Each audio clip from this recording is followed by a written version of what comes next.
Good morning mga katiya. Ayan. Unboxing daw ho ng moron ni Tia Langka. Abay galing pa daw ho yan sa Pilipinas. Sabi niya, ano sabi mo Tia Langka? Maliit po. Dati nung umalis ako, nalaki kasi yun. Maliit na daw ngayon. Dati daw ay malalaki pa yan nung umalis siya sa Pilipinas. Bakit ga daw ngayon ay kaliliit na?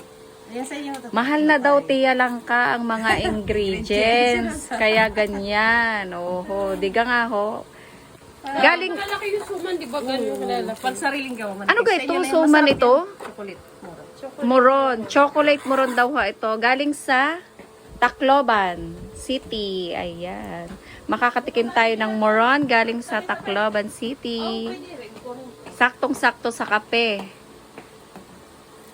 ni Tia Langka. Thank you, Tia Langka. At ayan, tikman na nga ho natin. Ito nga moron na galing nga kay Tia Langka. Ang cute nga at ang liit nga. Ay nga ho ay galing pa sa Tacloban City at nakarating nga ho dito sa Taiwan. Sa amin nga ho sa Mindoro ay wala na rin.